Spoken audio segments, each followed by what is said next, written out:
Savais-tu que la tortue est pratiquement immortelle? Quoi? Pas du tout. La sénescence est le terme utilisé par les scientifiques pour décrire la détérioration progressive du corps due à l'âge. Les êtres humains connaissent la sénescence, mais les tortues ont ce que les scientifiques appellent une sénescence négligeable. Elles ne meurent généralement que de prédateurs ou de maladies. Ne pourrions-nous pas utiliser la science pour comprendre comment être comme les tortues et vivre éternellement sans la sénescence? En fait, nous vivons pour toujours, mais pas comme une tortue. Nos corps terrestres peuvent se décomposer et mourir, mais nous continuons à vivre pour toujours. Tu veux dire si nous allons au paradis? Eh bien, Jésus a dit que nous recevrons tous un nouveau corps et que nous ressusciterons d'entre les morts. Les justes iront au paradis et les injustes iront en enfer. Donc les personnes qui sont destinées à l'enfer obtiennent aussi un corps ressuscité? Oui, c'est assez fou, non? Notre âme vivra pour toujours et nos corps reviendront à la vie un jour ou l'autre. Dans le credo, nous disons que nous croyons en la résurrection du corps et en la vie éternelle, n'est-ce pas?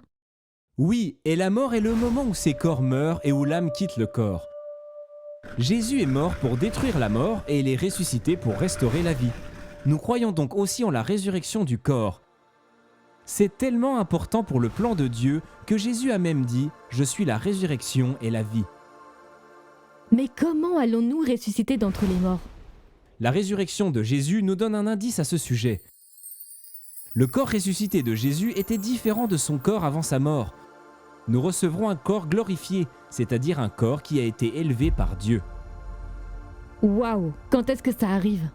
Jésus reviendra, et chaque personne qui meurt sera jugée pour être destinée au paradis ou à l'enfer. Le paradis, c'est la vie parfaite avec la Trinité. C'est la communion dans la vie et l'amour avec Dieu. Nous sommes tous faits pour le ciel et il comblera tous nos désirs humains les plus profonds. C'est un état de bonheur suprême. Eh bien, qu'en est-il de, tu sais, l'autre endroit? Si le paradis est le bonheur ultime et l'accomplissement de tous nos désirs les plus profonds, l'enfer est un lieu dépourvu de tout cela. L'enfer est la séparation éternelle d'avec Dieu et un lieu de punition et de tourment. Dieu veut-il que les gens aillent en enfer? Pourquoi aurait-il créé un tel endroit? Dieu ne veut pas que les gens aillent en enfer. Les gens finissent en enfer parce qu'ils se détournent volontairement de Dieu jusqu'à la fin de leur vie. D'accord, tous les gens vont soit au paradis, soit en enfer. En fin de compte, oui. Mais lorsque nous mourrons, si nous sommes destinés au paradis mais que nous ne sommes pas encore prêts, nous subissons une forme de purification. C'est ce qu'on appelle le purgatoire. Une sorte de salle d'attente? Pas exactement. C'est plutôt un feu purificateur qui nous prépare à être au ciel. C'est comme si on brûlait toutes les petites impuretés qui nous empêcheraient d'être au ciel en présence de Dieu.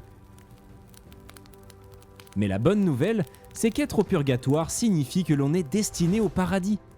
Donc à la fin des temps, Jésus reviendra et tous ceux qui ne sont pas encore morts seront jugés. Oui, parce qu'en fin de compte, Jésus est mort pour vaincre la mort et est ressuscité pour nous redonner la vraie vie.